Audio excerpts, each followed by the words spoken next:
There's a lot of Pakistani players. Did any of them ever come and say, hey, we got to buy you an Amazon gift card for that victory? At a minimum, let us pay for the Oppenheimer. I'm waiting. I'm waiting. Rizwan coming off both, Babar and Mushfiqur and all those guys were all just like giving us claps and high fives but we need help. Like the Netherlands crickets, Scotland crickets, all these other teams that are lower in the rankings need help. I went through his photograph and I was like, this person looks a lot like you. That's like that. Yeah. How did that work out? It's like you're related. Yeah. It's weird how that's my grandfather. He said he's going to shave it though.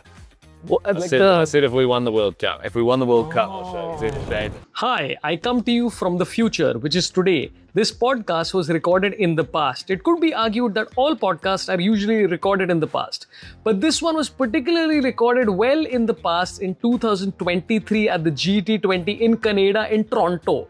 Okay, we recorded this and the sound was so bad that we could not release this podcast. But now using modern tools, we have rescued this podcast. So some of the sound may still be a little tinny when we laugh together, that sound suddenly disappears because apparently the modern tools that I don't want to name are afraid of human laughter. So ignore those parts.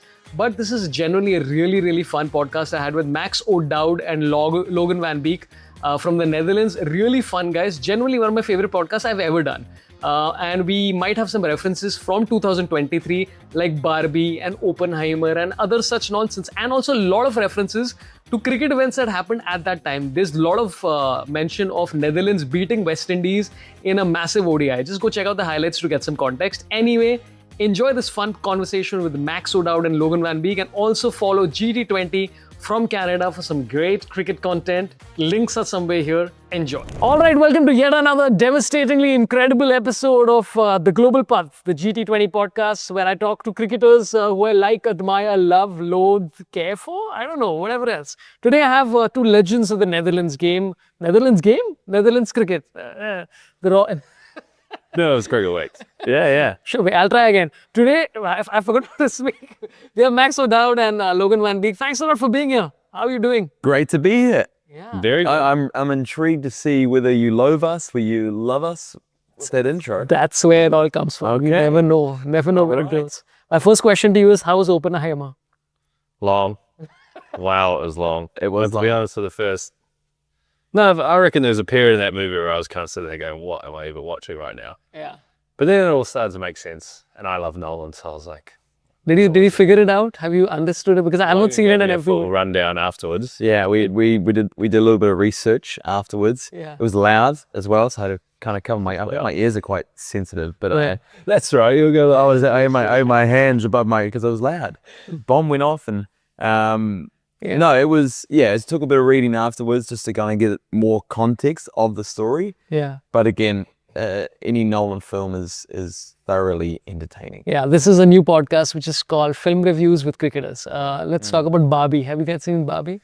No, well, Max told me we were going to Barbie in the morning, so I was kind of preparing for that, and then he kind of surprised me. Yeah, did the switch, so you just have to adjust and go with it. Well, what a mislead that is. Yeah, well, I thought, why not? Let's go see Barbie. I know Logan loves Barbie, and I was Ken, and Yeah. he's spoken about it a lot. So I was like, let's go see Barbie. Yeah. And then we sat down, and it was actually Oppenheimer. Wow, it's perfect. Bang. This is classic mystery spin. Okay. By the way, good news for everybody. West Indies has defeated India. Yes, we have to talk about West Indies because you both are here. West Indies defeated India, and immediately Twitter is alight with people saying sack Dravid. Great, we've lost one match. Well, that's how it works, isn't it? Yeah. People are pretty tough like that, but Okay. West Indies. I have a game for you. Okay, I have a game which I'd love to play. This is called Whose Record Is It? Okay, between the two of you. Okay, and you say whose record it is. Most run in an innings by batting position, 6th of all time. Batting at number 6. Yes. In any format. In what format? Yeah, and it's the answer is either of you. Oh, what? Yeah, it's either you, Logan, or it's Max. Max in a first-class game against Ireland Yeah. got his first-class 100. This is for T20 international. Well, is it? Then I don't feel like I've ever batted at 6 in T20 cricket. High school, but my high school was only like 19. Oh, sorry, I may have got that wrong. Oh my God. This is the most impossible game ever. I just screwed up the first question very nicely. This is the most possible game. What format? Any format. What player? Could be anyone. Okay, second question. Who has scored runs? Wow. Yeah, I think it's most runs in an innings by batting position. I think it was when he opening, he scored 133, Okay. which is sixth. So the answer to the question that I never framed correctly Is Max. Me. Yeah. Well done. Okay, this is another question. Okay, you tell me which of you this is. This person is third in no ducks in career, went 57 T20 internationals without a duck. Well, I know this because Max has told us pretty much before every match. Yeah, there's every week lie. We're talking about No, you said this every time. Before we start a match, it's kind of we walk over the boundary line and he goes, "Oh, by the way, you realize this is another game I haven't got to do." So you know when Logan goes, when we do media commitments, he tends to go into this like media mode, What? mayo mode, where he just puts extra mayo on everything. Yeah. Mayo being like, and right now he's just saucing the absolute crap out. I literally mentioned it the first time the other day. He was rain followed by. That's all I hear. That's all I hear. Jury told me about it. But that's all I hear now. So that's cricket. Yeah. So no matter what he says, that's all I hear. Yeah. Okay, most fours in an innings, which is 15 fours, and this person is third. Yeah, Max again. Is there any Logan answers? What's I don't know. You tell me. Well, this is just a max out. Should I? Yeah. You've got your own podcast. Yeah, it's true. So I'm actually the second host of this podcast. All right. Who's got the longest here in the Dutch team? Yeah. Sure. Okay. No, go. Carry on. Okay, this is longest individual innings by balls in a T20 international. This person is third, facing 73 balls. Yeah, it's Max again. Hey, Max! Yeah! This is doing your research into this. This is ridiculous. There's only one. There's going to be one record. I know what you're going to say as well. Did you know the record? Well, I know that's the thing. I've only got one record. Leave the questions. Yeah. All right, let's go. 48th is this person in the longest intervals between appearances. 5 years and 223 days. It's Logan van Beek. Yeah. We're on a hiatus. Yeah. Is it a record for what? For who? For longest interval between appearances in T20 is you. For Between us. no, No. in your career. Remember what you went on your little hiatus? You're like, oh, well, that's cricket. Yeah. I don't want to play anymore. I'm on a back in New Zealand. All right, cool. Yeah. A return of the Mac. Yeah. So Max is won that. Oh, cool. That's a great one. Thanks. Just Awesome. this is a segment called Screwing Around with Your Guests. Okay, we're going to talk about, of course, this tremendous match between the West Indies and you guys. It was probably one of the most thrilling ODIs I've seen in a while. And this was right at that peak where everybody's saying ODI cricket is dead. And you guys are like, no, it's alive. You got to take us through this. Because Logan, I mean, this is probably one of the best, maybe the best super over in international history. And how does it feel to be so great? Here we go. All right. Welcome to this episode now of the Super Over. No, that game was so crazy. Yeah. Because, bowling in that first innings and our batting, and it was a kind of typical West Indies innings. Yeah. They were pounding boundaries. We were doing our best to, sustain the pressure. We had got Vipkin had a split webbing. A few other guys got injuries throughout. It was just like a chaotic first innings. And, we walked off with our tails kind of between our legs a little bit. They hit, I think, 30 off the last 2 overs. And we kind of got into the change room. And I think where it kind of slightly shifted to belief was when Ryan Cook kind of walked in to the openers and he had a whiteboard and he had all these calculations on the whiteboard about, we can get to the score at halftime at 30 overs, then, double that, and then we can get to this and we can keep wickets in hand and la la la. And Max could probably speak to that. Yeah, I was sitting down at lunch with Vikram, and then Cookie comes charging over, and I'm like eating. I'm thinking, all right, well, I'm gonna go and chase 370, and he goes, sits down, whiteboard down, and it's like 5, 10, 15, 20, all the way to 50 overs, like broken down of how we're gonna chase it. And he goes, look, if we just get to the 20th over and we're here and we're 2 wickets down at this score, then we're ahead of where they are. Now, if we can get here at 30 and we can be no more than 3 wickets down, then we'll be in a great position.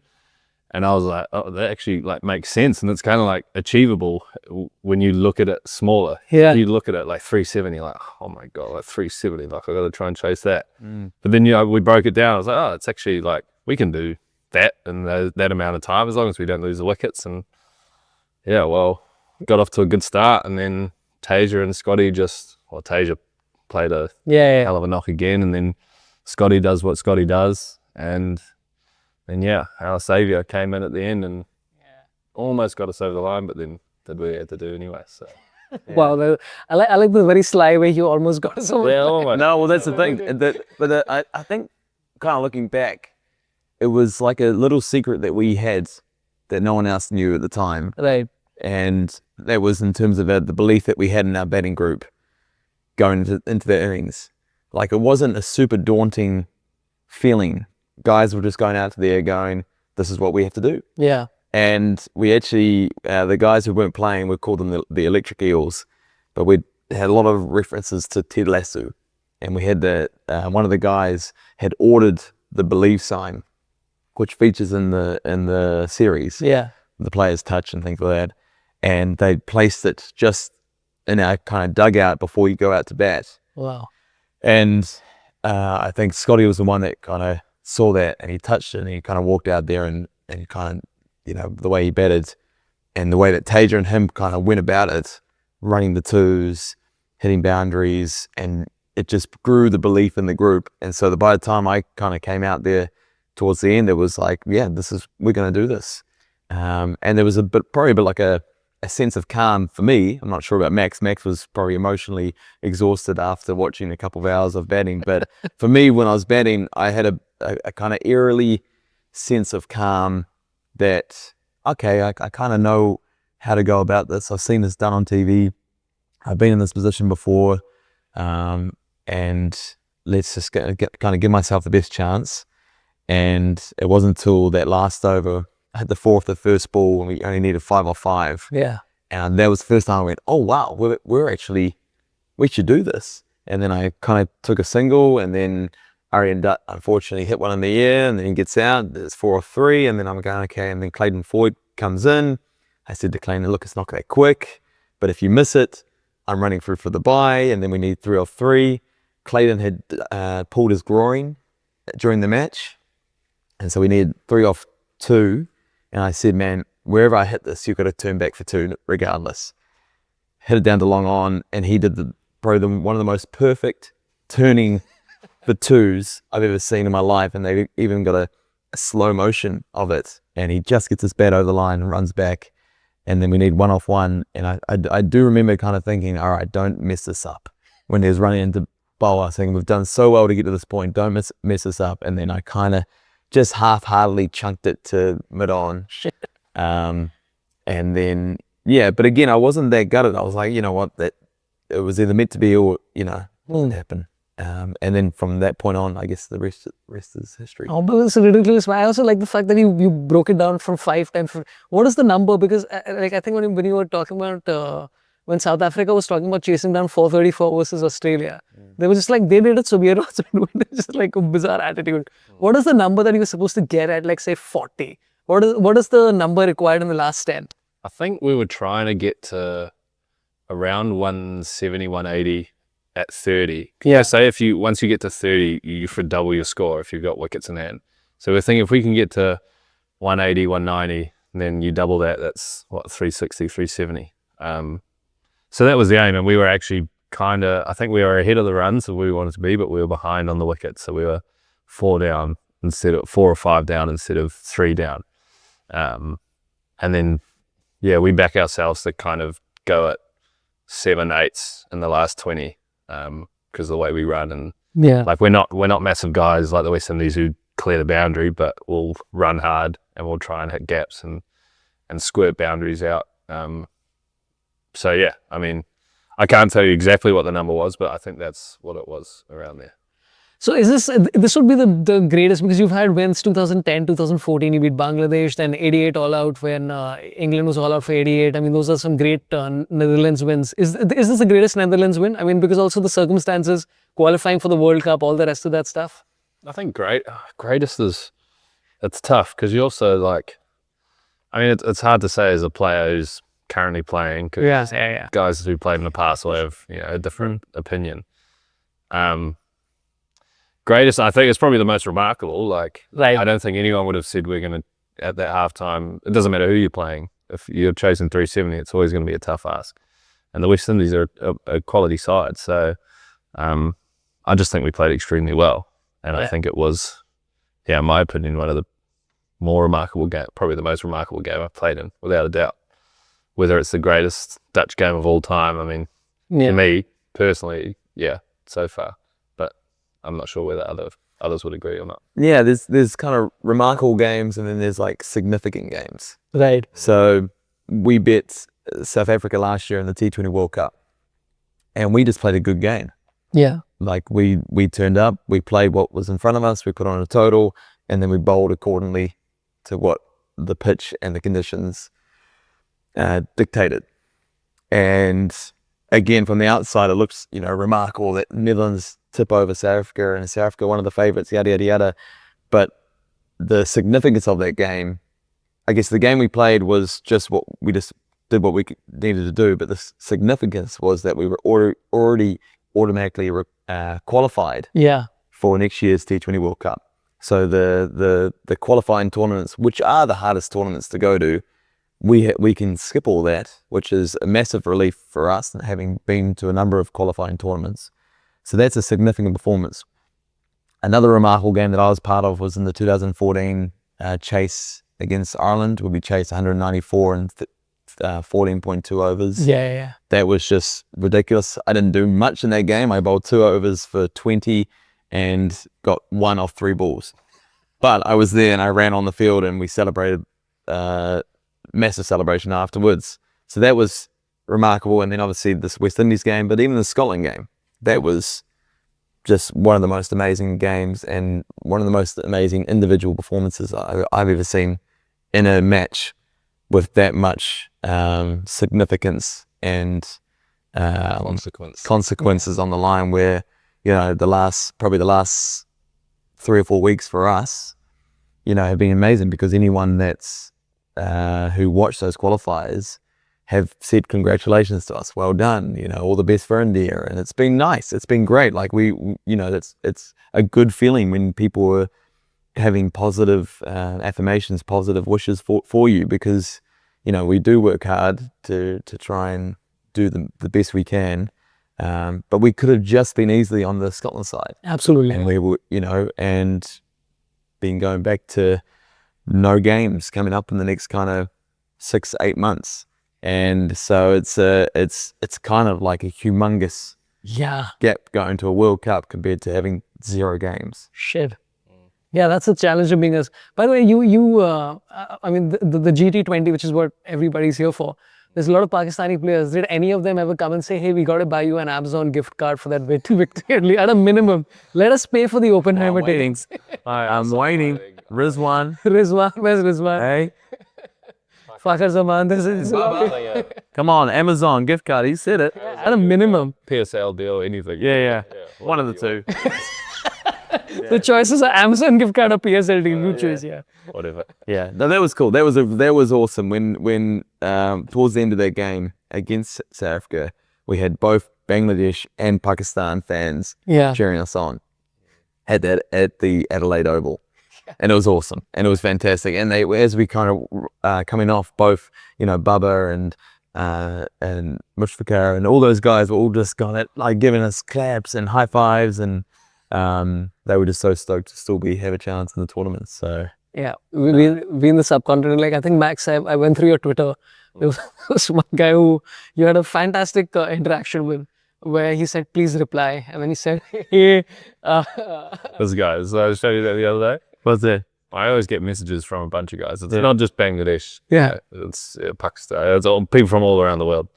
But he's messaging me and he goes, sir, please reply to me. Please just reply. Like, tell me about your life. And I didn't see the messages. Like, and then I just happened to one day open it and he's just started berating me. He's just going at me, telling me I'm all sorts.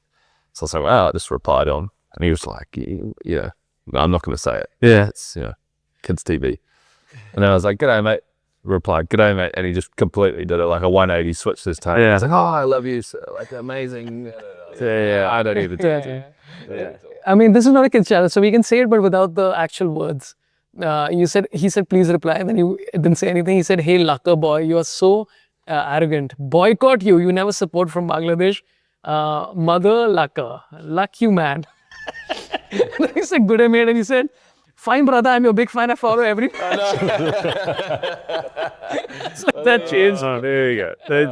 That's it. Well, you got his attention. Well, he got your attention. Yeah, I checked. He hasn't come. He doesn't speak to me anymore. So maybe he's got it now. He understands it. Well, You can't talk to people like that. I've got feelings. He's Yeah. got feelings. Yeah. That's it. I mean, what's the point of abuse? No, It's not fair, is it? that is the kind of the two ends of the scale of it. Yeah. And I saw some of the abuse that the West Indian guys were getting on Twitter and things like that, and it's just not called for. Yeah. You can't, as a fan of cricket, you can't have it both ways. You're either a fan of the people or the team or the player, but if they don't do it well, then you can't then suddenly go the opposite. Yeah. True fans are fans for good and bad, and they stick, they believe in you. So you can't want an autograph and get a photo and a selfie and all that stuff, and then the next day berate them on Twitter or social media or whatever it is. Like, it's just like, well, what are you trying to achieve out of that? And as I guess people in the public now that we're kind of cricketers and Kind of cricketers. minor cricketers, are we? We'll cut. No, I was glossing over it. We kind of. but no, but I guess we're getting more recognised. Yeah. Is that what was the complete of my sentence? Was that No, there's more We people will- coming at us. there's coming out, so you do get a thick skin, and you can kind of brush over it, and it's not a big deal. But you'd like to hope that the people are better than that in terms of how they go about it. A lot of them are not. But it was unfortunately not. I was doing a stand-up show with a friend of mine in a place called Tinsukia in the northeast of India. And the show went off very badly. And there were two people who came up to this guy and said, "We are big fans of you. Can we have a selfie?" They took a selfie of his. We both leave, and the next day we are at the airport, and he's like, "Just look at these people, what they've done." And the tag said, with the photograph, everybody smiling, happy. And the tag said, "Nishant sir, last night you disappointed us." It's like, wow, you waited a day to tell him. Out of the way to take a photo. And once a disappointing stand-up show like that must be pretty tough. Oh, it's fun, yeah. I mean, it depends on if it goes badly because of something I did or because of, it's just circumstances are out of your control. Right. If it's something I did, then I'm like, yeah, okay, I'll cop to it, obviously. But sometimes you'll be doing a corporate show where I did a show recently where they made me perform in a bar, which is roughly this rectangle, where this is the bar in the center and there's an elevation of about 1.5 stories high. And they said, "Why didn't you perform at the top of that?" I was like, how? And there are people milling everywhere. So it was one of the most disaster shows ever. And halfway, just when I was about to end, they cut my mic off. Oh no! And then I got pissed. And I refused to leave stage. Yeah, I was like, I'm not leaving till I can say bye. yeah. And the punchline. Yeah. I mean, there was not much to the punchlines that day. No. The environment, that can kill us comedians. You can see the vibe. If the vibe's off, Yeah. and you're just trying to dig yourself out of a hole. Yeah. It's fun. I mean, I did a couple of shows yesterday, which were fun. But both of you, New Zealand, you play county cricket in New Zealand as well, right? I made my Auckland debut Yeah. early this year in January. T20 cricket, got a first ball duck and got 8 off 9, I think. And then I went to Bangladesh, so Yeah. short and sharp and out of there. But yeah, it's all right. In Bangladesh, you're playing with Unmukt Chand, I did. who's a rarity in India because he's, I think, probably the only Indian who's allowed to play in these series because he's retired. Yeah.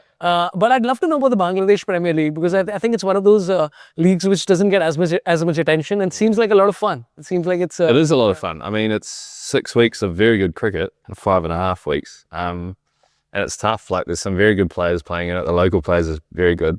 And it's a different experience. It was a different experience for me. It was my first franchise tournament. just like every subcontinent country, the passion there is immense. I mean, I walk out of my hotel room to go to training and there's like 300 people outside the hotel just watching you walk on the bus, screaming at you, yelling at you, wanting all sorts of things. And then, yeah, I mean, I loved it. It was fun. Played with Unmukt, like you said. Awesome guy, very good player. Usman Khan, who I opened the batting with here for the Brampton Wolves. So yeah, it was an awesome experience and one that I'd love to experience again for sure. Yeah. I think, by the way, both of us have interacted on Twitter once. Have we? Yeah, we have. I mean, it's even I went through. I'm like, yeah, we've spoken to each other. Okay. Because I had a thought which I still agree with, which is that I think every IPL franchise should just have one associate member person in there. Because I mean, whether you're playing or no, I mean, it's just isn't that the whole point of growing the game is to get more I think I people tweeted that after the 2021 World Cup. Yeah. I just said every team should have 2 associate spots. I think every franchise league should do that. Yeah. I just think it's a great opportunity. There's so many good associate, like, I just hate the word associate. Like, I find it What's the word you prefer? Well, just the countries, like the Netherlands. So like we banned it with the Netherlands. It's like a swear word for us. So we just don't call ourselves associates. We just call ourselves the Netherlands or Scotland or whoever we play. Yeah, now that you mention associate, sounds very weird. It's like, this is my associate. It's just, it makes no sense. Like, there's no other sport in the world. Like, if the All Blacks in rugby play Georgia, they're not going to say, like, full member New Zealand plays associate Georgia. It's like, and I know the World Cup coming up is just going to be like, wow, the Netherlands are the only associate. It's like, just name us what we are. Like, we're the Netherlands. But anyway, rant over. Yeah, I think there should be 2 spots from the associate bracket just because, it just allows guys to get more opportunity, and the players that are playing at the highest level of associate cricket are amazing cricketers. Yeah. And they would be able to perform in the IPL. Whether or not they get a game, that doesn't matter. I think the experience of being there and learning from some of the other guys, training with those guys, and then if they get an opportunity, they either take it or they don't. But it's just the same as any other overseas who gets the same opportunity. They either take it or they don't. So, something that could happen in the future. I don't know. Maybe you never know. But we need help. Like the Netherlands crickets, Scotland crickets, all these other teams that are lower in the rankings need help, and we need sponsorship. We need backing. We need big more investment into the game. Yeah. And there's obvious teams that could help that in terms of the numbers that we hear coming out of India and things like that. That would be fantastic to kind of give a bit more backing towards those teams. Then those teams can contract players all year round, so that we're not having to guys are not having to go play county cricket somewhere else or play in other leagues. They can be there full time and actually.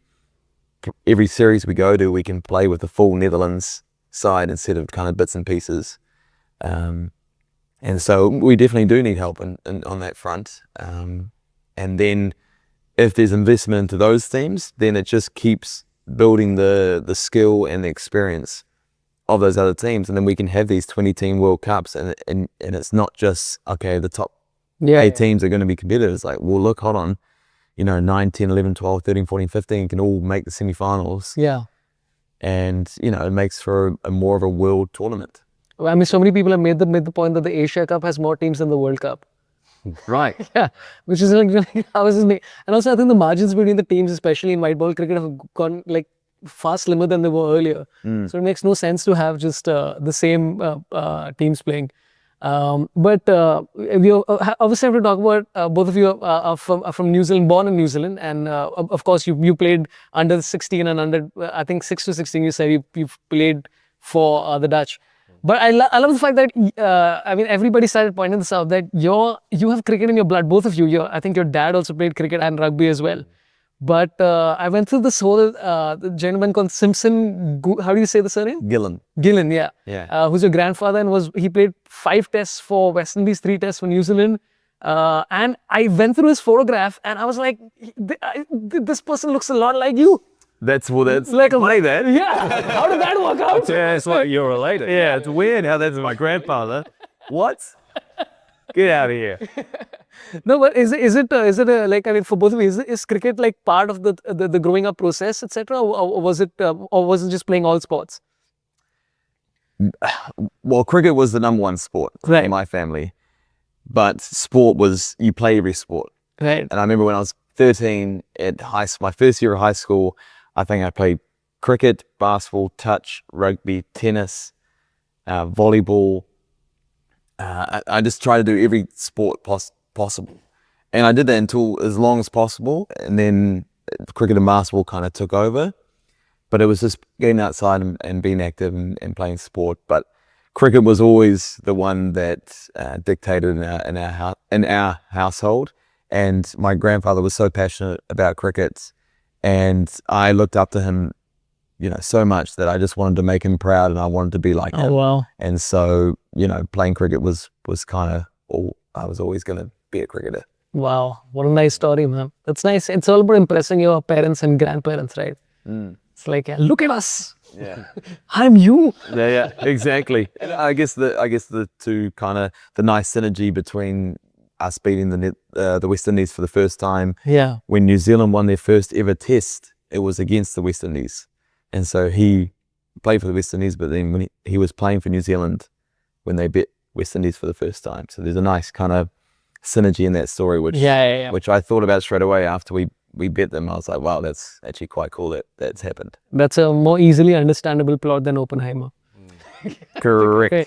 Don't need to do it. And Tenet, whatever that. I still get my head around Tenet. Yeah. I pretended to understand Tenet. It's like, I'm really good. 4 times. Yeah. But Max, you are, I mean, you are second only to Kohli in the T20 World Cup 2022 run getters. I mean, that must have been a nice way. You're like, yeah, I'm here, come on. It was pretty cool. I'm not gonna lie. I didn't think I'd walk away from a World Cup. Yeah. Being second leader run scorer for sure. Yep. Behind Kohli, ahead of Sky. Like it's pretty cool to be able to say that. But yeah, I mean, it was an awesome experience. Like we're very lucky to, you know, make it through thanks to Mohammed Wasim, the greatest man on the earth. We saw him before. Every time we see him, it's like, we just love it. Yeah. We bow down, I shake his hand, Wasim. I kiss his hand. Thank you. So yeah, like that was awesome. And it's just like such a good environment to be a part of where playing for the Dutch, you know, everyone kind of loves seeing each other succeed. Yeah. And really fights for each other, and that makes my job a whole lot easier. Allows me to be, as an opener, be a lot more carefree and kind of play my natural game. And thankfully it worked, and it worked at the right time on the biggest stage, I guess. So it's pretty cool for that to work out the way it did. Okay, I gotta ask you aerodynamically. Okay. Does the hair help? Like, does it make you feel like... So the hair, I think, it's like an extension of your inner self. So Yeah. it's like, you know, it's on your head. I remember Bertus, you know, he put up this tweet once. It was like this graph, and then it was like at the bottom, it was like Max O'Dowd's hair growth, and then it was like runs, and it was like the longer my hair got, the more runs I scored. So, but no, it's It'll be great, but eventually it's all the way till here, and he's a leading test scorer of all time. leading batter of all time. Have you ever cut it? Have I ever cut my hair? Yeah, I get it cut every 6 weeks. You get it cut every 6 weeks? So I haven't had it cut for a while. It's been like probably 8 weeks, 9 weeks. I don't really trust certain barbers, you know. I don't want to go to a barber here because I'll be like, hey, can you do this? And no, I can't do that. Or if they do it, they might stuff it up. I'm quite precious about my hair. So He said he was going to shave it though. What, I said if we won the World Cup, If we won the World Cup, I'll show you. he said he'll shave it. Oh, wow. So fingers crossed. I'm sure there's going to be a lot of teams going to be like, we want to see that happen. All right, the rest is here you go. Good to see it happen. Look, to be honest, I don't care. I'll if I win the World Cup, I'll shave my head. Yeah. Those shoes. All the hair in your body. I think that... Everything. Everything. There's a Virat all over. I'm your Venus. I will find your desire. Imagine the commitment of other players where everybody opening batters are just like, well, left, this is all for Max. What is this for Max? Bold. For Max. Okay, we got to talk about an absolute legend of the Netherlands game. I can't say his surname correctly. Ryan Ten Doeschate. Doeschate. Yeah. Is it Ryan, then Doeschate. Doeschate? Oh, that sounds nice. Oh, that's. By the way, your full name is Maxwell Patrick O'Dowd. I mean, that's a cool, beautiful name, man. It rolls off the tongue nicely. Yeah, What's my full name? Yeah, wait, let me go through it. All that's written up top is Oppenheimer question mark. That's all right. Here we go. He's done so much research. He doesn't even know my name. The whole time we're sitting here. Logan van Beek, right? No, is there something more to it? Yeah. What is it? Logan, I don't know. Aurelius. Aurelius. Logan van Beek. What views? Views. Verjus. Oh, that's nice as well. Views. Yeah. Oh, lovely, super bit. There we go. Do your research. Yeah, I'm taken. Damn it, I didn't do any research. Yeah. But number Ryan, then Doeschate. Doeschate, yeah. I mean, even his IPL record is great. Like I was going through the numbers, I think maybe about a few months back. These are good records. So is somebody like him like sort of an aspirational player where you're like, hey, I mean, look at him, look at us, we're doing it. Yeah, well, I mean, Tendo's like arguably one of the best Dutch players of all time. And he's done it on the biggest stages for the Netherlands. He's done it in the best competitions all around the world. So in terms of like emulating him as a player, I don't think there's many more guys that you'd want to beat as a Dutch cricketer. And I mean, I've known Tendo for a little while now, and he was our batting consultant, and I can see why he was so good, because he's pretty chilled and very relaxed about how he goes about his things, but still trains very hard and was very intense when it came to playing and so on. So I think for any young player that gets an opportunity to spend some time with him, I think, yeah, definitely make the most of it, for sure. Tender makes him sound a little bit like Sachin Tendulkar. Like because, Tendo. But by the way, for those who don't know, he's the #1 average in ODIs. I think minimum 2,000 runs. I see that post on Instagram at least 2 or 3 months. Yeah. Oh, it's posted by him. Yeah. Okay, last couple of things. I mean, 2023 World Cup coming up. I mean, this is, as you said, I mean, it's either this or 8 months of, I mean, that's the odds of that are crazy. It looks like it's going to be a very exciting World Cup, even though they keep changing the schedule every 3 hours. So what are you looking forward to in the World Cup? I mean, aside any particular nation that you're looking forward to playing, or just the whole overall experience? I keep thinking about the games. Right. Like everything outside, well, you know, the travel and the different cities and you know, things that it's going to be, all the noise in and around the games. It's going to be fun. It's going to be exciting. But I keep, when I visualize the games at night, I'm just looking forward to a full crowd, you know, walking out, especially the game against India. And, you know, that just walking out to that noise and being in the top of my mark and running into bowl. And I've had it a few times in the last 12 months where you kind of feel like you're floating, where it's just like, first of all, you're hoping to bowl the ball straight, but you just had that feeling of just like a complete out of body experience. Yeah. And so I think that's what I'm looking forward to the most is just to be on the world stage at the pinnacle of all pinnacles. And a 50 over World Cup has been on my dream board, my wish list, my goals, you know, ever since I started watching cricket, is, you know, to be able to play in one of those. And, you know, I for the 2011, 15, 9, 19 and 23, my visualization was playing for New Zealand. Yeah. And I kind of thought, you know, that would be my way to play those World Cups.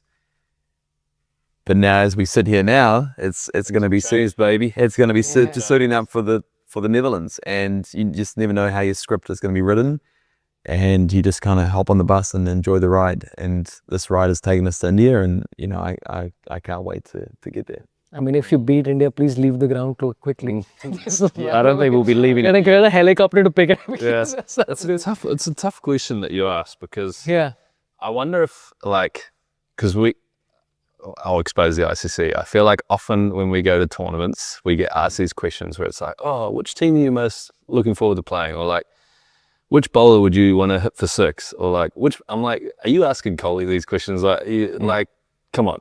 Yeah.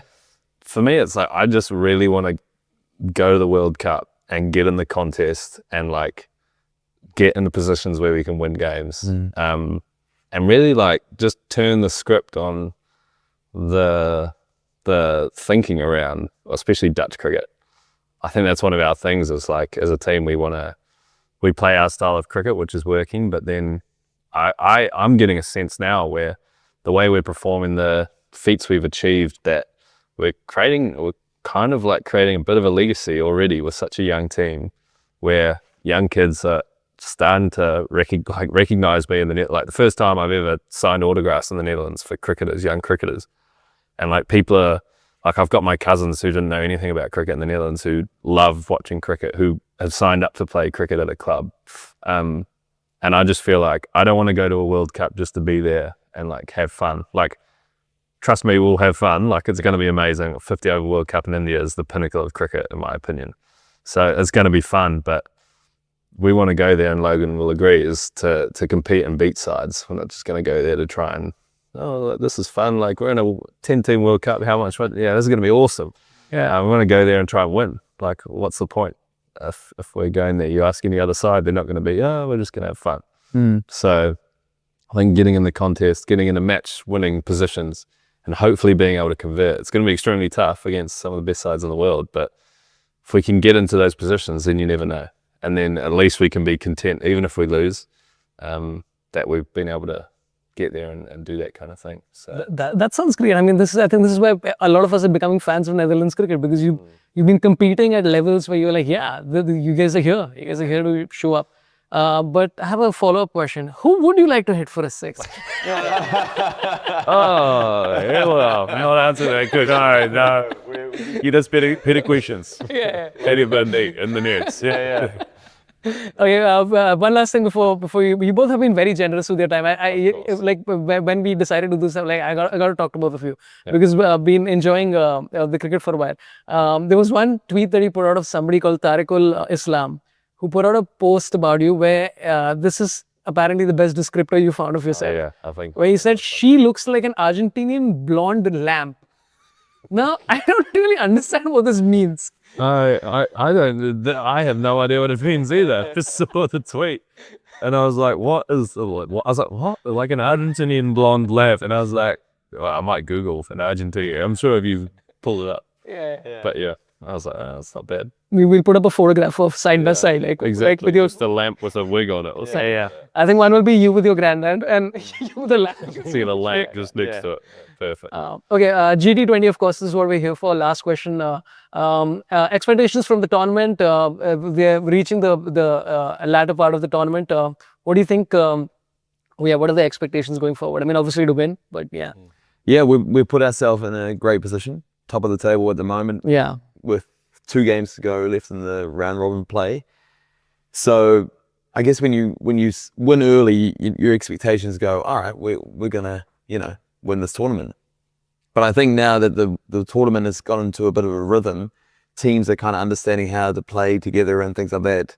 This next week of cricket is actually going to be quite exciting, because the teams that we're facing now are all quite even, and you don't really know who's going to win. What the pitch is going to do, how it's going to play out. And again, like I said, the beauty about sport is the script isn't written. And so... Or is it?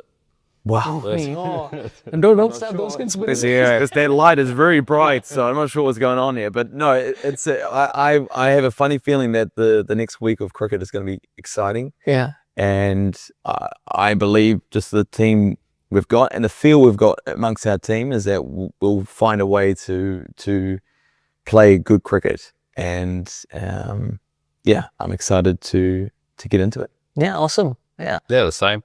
I think not happy, but it was quite good to get that bogey game out the way last time. Just because we've been playing really good cricket, like Logan said, and it's quite nice sometimes if you have a bad performance, at least get it out the way now. Yeah. And hopefully if we can make it to the finals, we don't have that same performance. So yeah. So many cricketers say that you just get the bad game out and you're like, when we see it, it's not like, I'm not saying like, oh, you need to have a bad game to get it out of the way. I'm not saying that, but you can't win every game in cricket. Yeah. It's just not the way it works. Yeah. Hopefully we can, sometimes you need to like lose games to get pegged down a bit and just to understand that you're not always going to win. Hopefully we can learn from that and we can do the right thing next time. Absolutely. This was a pleasure. Thanks a lot, Logan and Max. Of course. Logan van and Maximilian. Maxwell. Maxwell, Patrick. Yeah. This has been a pleasure. Thanks a lot. You both have been very, very patient with your time, very kind, and really appreciate it. And best of luck to Netherlands in the World Cup. I'm looking forward to a lot of excitement and fun. It's going to be maybe the last ODI World Cup. Fingers crossed it's not. Yeah, it's going to be a fun one. But thanks a lot for your time again. I'm going to put links for both Logan and Max in the description. Please follow them, give them some love. And GT20, check out the highlights. They upload it after every game, 3 hours after every game. If you're watching this later, then just go back. There's a lot of fun stuff. Logan to four wickets in the first match, was it? First, yeah. Yeah, first match. There's a lot of fun stuff to watch there. And if you want to come see a show of mine, ticket links will be popping here, including the details and Telegram group if you want early releases. Thanks a lot for watching. Love you all. Marry me. Thank you so much, Logan. Thank you, Max. Yeah, we did it. Marry me. Is that the saying line? I'm already married, so. Sorry, man.